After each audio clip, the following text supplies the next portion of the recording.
Welcome to the third part of the lecture. We're going to talk about solution strategy for the plane and plane stress, and we're going to introduce and use Airy stress functions. Okay, solution strategies. In 19th century, Gregory Airy proposed that we can reduce the problem to a differential equation for a scalar function phi, which we call Airy stress function. So assuming this scalar function phi as a function of x and y, we can substitute this function in the set of equations that we found for plane stress and plane strain and calculate the constants of this function. So this function gives us the general form of the solution, but the equations and the boundary conditions give us the constants of that general form that we assumed. Let's see how.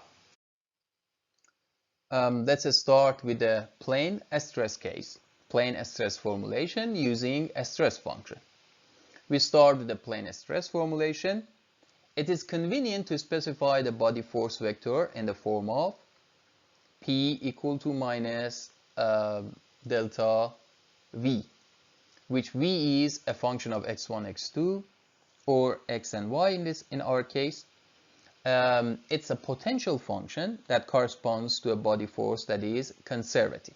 So basically, we've already worked with P as body forces, but if the body forces are conservative, you may remember the conservative term from dynamic classes, where we calculated weight due to gravity field, and gravity field is a conservative field, and the weight is a conservative force.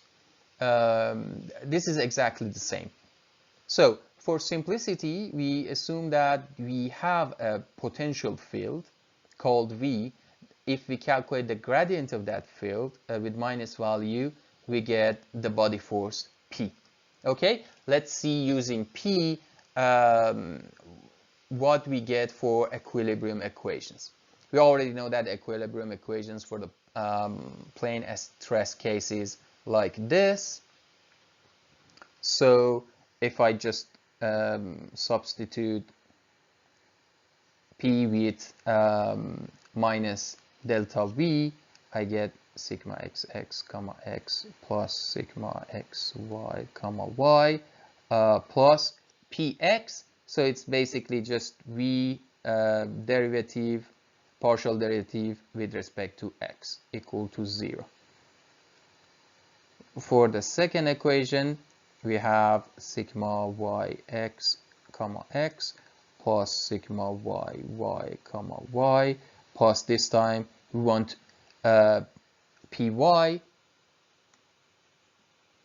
and py is basically partial derivative of v with respect to y equal to 0. And for pz, we have partial derivative of v with respect to z equal to 0. Okay, now you see that we have partial derivative with respect to x in these two terms for the first relation, and partial derivative with respect to y in these two terms for the second relation. So we can say that the equilibrium equation becomes bracket sigma xx minus v derivative with respect to x plus sigma xy derivative with respect to y equal to 0, and the same for sigma yy. And for the last equation, we just get v comma z equal to 0. Okay, now we introduce the area stress function phi of x and y. Phi is a function of x and y only, in terms of which the stresses are given by basically sigma xx is equal to v plus phi comma yy. Sigma yy is equal to v plus phi comma xx, and sigma xy is equal to minus phi comma xy. Okay, so we just want to introduce phi so we can calculate the elements of a stress tensor as a function of our potential field V and our assumed stress function, area stress function phi. A stress written in terms of phi satisfy the equilibrium equations. So basically, when we write strains in terms of phi, this is the original derivations that we did in the last part of the lecture. Just substituting sigma xx with v plus phi comma yy. You see it here. And also sigma yy with v plus phi comma xx. We end up with this relation for epsilon xx. Similar for epsilon yy, for epsilon zz due to Poisson ratio. You remember that planar stress case, there is no stress perpendicular, but we get a strain perpendicular to the geometry plane. For epsilon xy, we get minus 1 plus nu divided by e phi comma xy, and epsilon xz, epsilon yz are 0. Okay, so basically, we're gonna assume a stress function somehow. Okay, in your case, it will be given as a part of the problem. Okay, but in reality, in practical cases, we have to assume that somehow. They're usually polynomials, but they're not easy to find. But if you can assume a function that satisfies everything, it simplifies the solution a lot. Okay, assume that we know the general form for our stress function phi. We can define sigma xx, sigma yy, sigma xy this way, and then just they should satisfy the equilibrium equations, and then substituting it in the a strain relation with a stress for planar strain case, for planar stress case, we end up with these equations for a strain as a function of area stress function. Okay, the other step we have to take is checking compatibility constraints in terms of phi. Okay, you remember that for a strain, the compatibility constraint takes this form: epsilon ij comma kl plus epsilon kl comma ij equal to epsilon ik comma jl plus epsilon jl comma ik. And you may remember that that's basically the same as these 6 equations if we expand it. Okay, let's see what we get here. This is a planar stress case. We've already found that the strains for epsilon xz and yz and also epsilon zx and zy are 0. So among these 6 equations, this has become 0, epsilon 3, 1.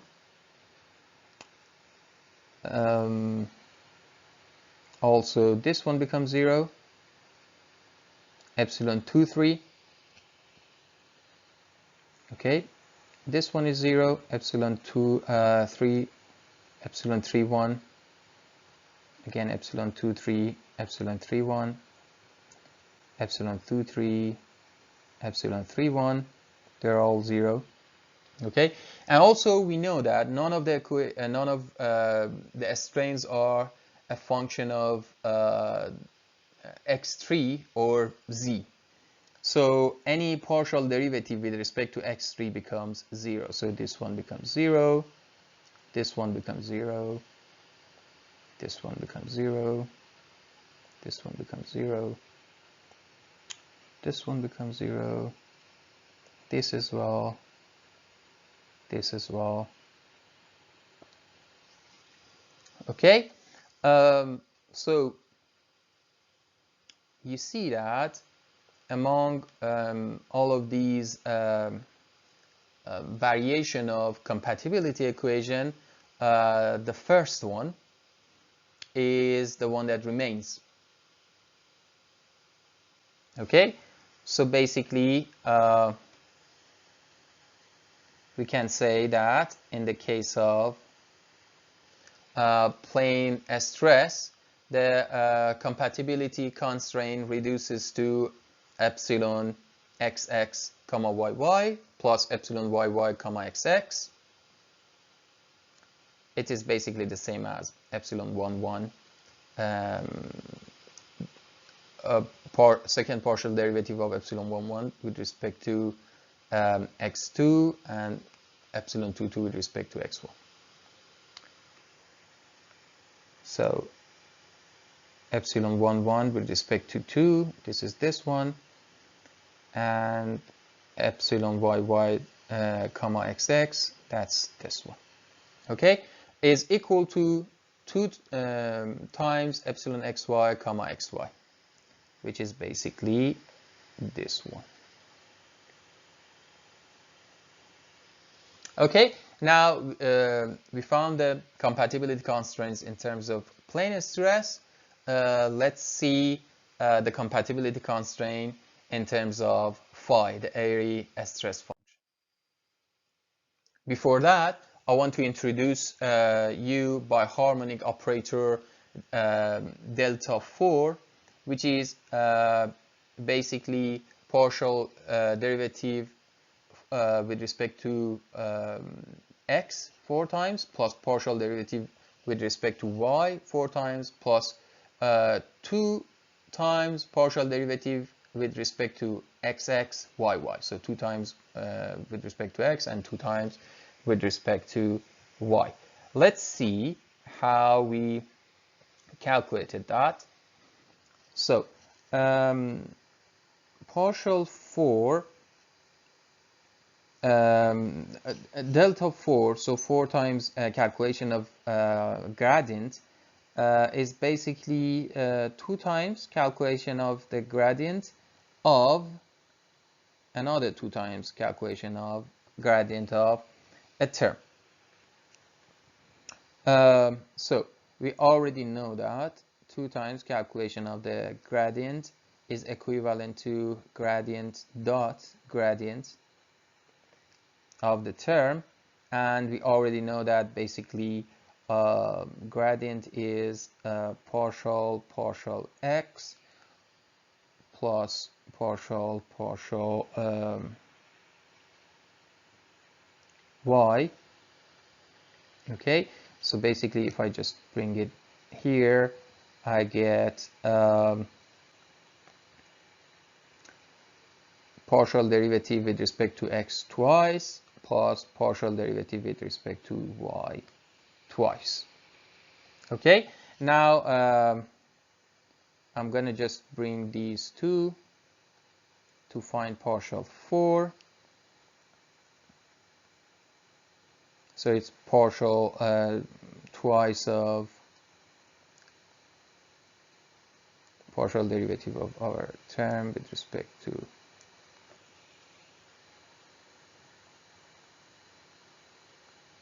x, then with respect to y. So it basically becomes partial derivative with respect to x 4 times.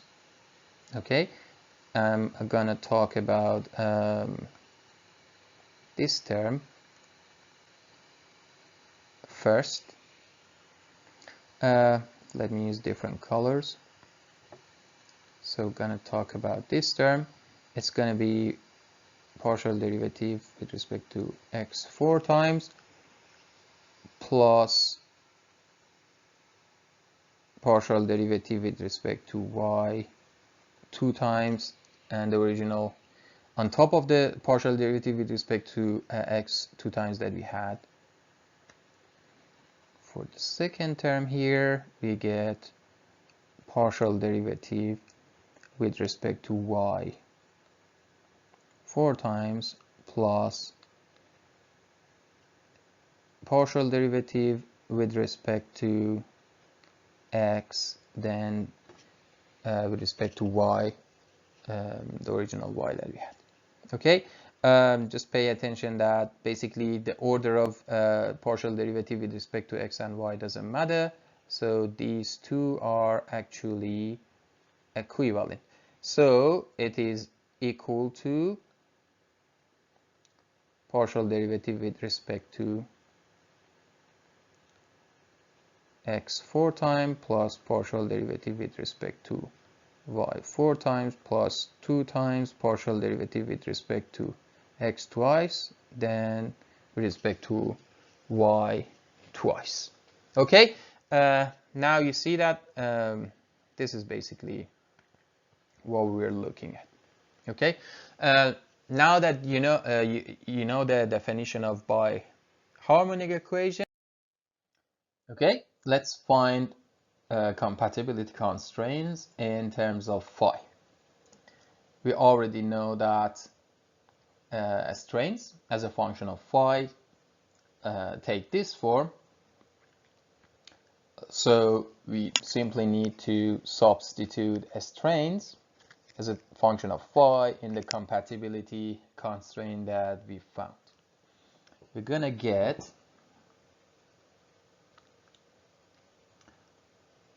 for this side of the equation 1 divided by E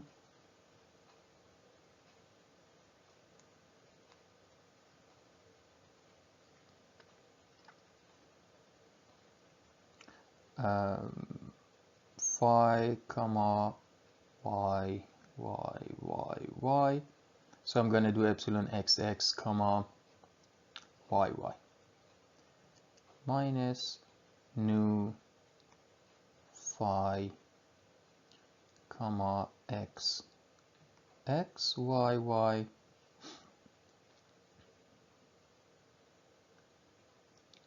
plus 1 minus nu v comma y y. Okay, just pay attention that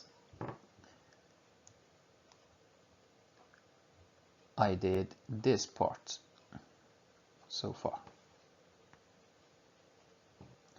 Then we get plus phi comma x x x x minus nu phi comma y y x x plus 1 minus nu v comma x x.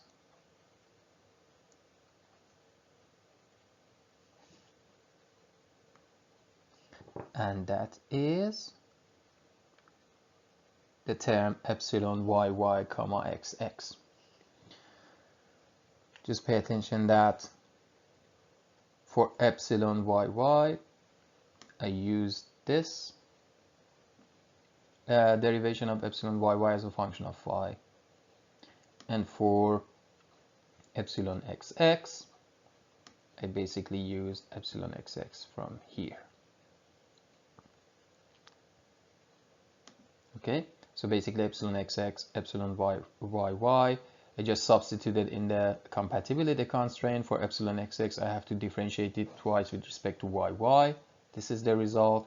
And for epsilon y y I have to differentiate it twice with respect to xs, xx. This is the result. Okay, now for the second part, for the right side of the equation, we're going to get equal to minus 1 over g.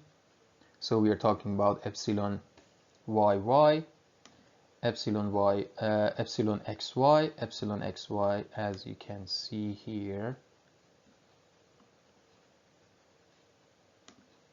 Epsilon xy, as you can see here, is minus 1 plus nu divided by e phi comma xy.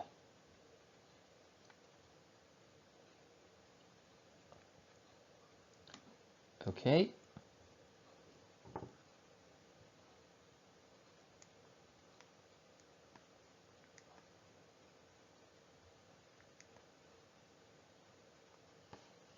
It becomes basically equal to minus 2 1 plus nu divided by e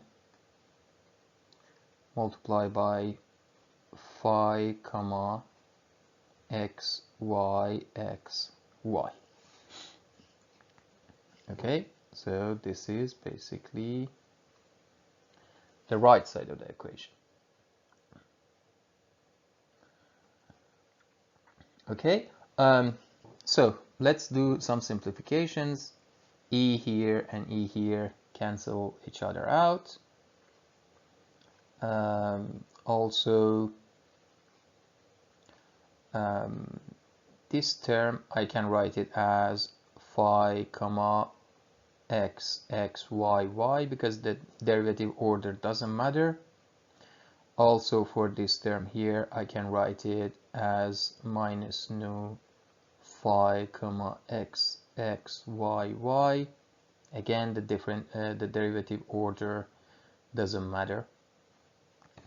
And I can simply then cancel 2 times phi comma x x y y here, 2 times nu phi comma x x y y with minus nu comma x x y y and again minus nu comma x x y y. So those terms will cancel out each other, and we end up with phi comma x x x x plus phi comma y y y y plus 2 times phi comma x x y y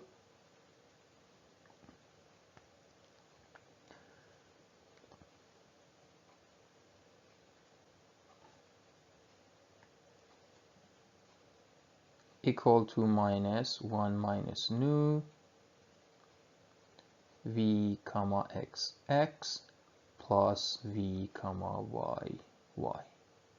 Okay, so simply we just took v comma x x and v comma y y and v comma x x to the other side of the equation, and also the only remaining term from the other side of the equation were minus 2 phi comma x x y y, which we took it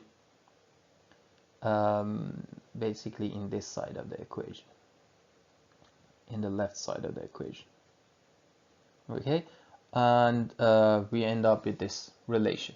Okay, you may know that we have phi comma xx xx plus phi comma yy yy plus 2 phi comma xx yy. That's basically the biharmonic, the definition of the biharmonic delta that we showed. So we can basically say that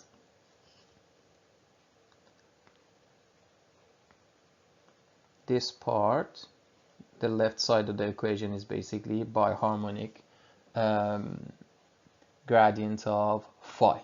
So basically delta for phi becomes equal to minus 1 minus nu multiplied by delta 2 v, and simply this is basically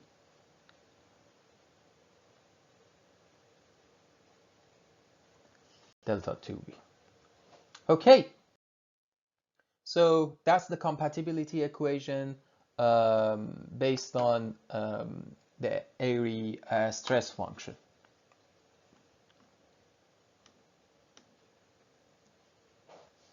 And we can say that the governing equation for isotropic plane stress theory in terms of phi, the Airy function becomes sigma xx equal to v plus phi comma yy, sigma yy equal to v plus phi comma xx, and sigma xy equal to minus phi comma xy. That's the equilibrium equations. And for compatibility equation, delta for phi is equal to minus 1 minus nu multiplied by delta 2 v. That becomes the governing equations for the planar stress case based on Airy stress function phi. And as a result, the problem reduces to solving the last equation for the stress function phi. We're going to see that in an example in the next part of the lecture.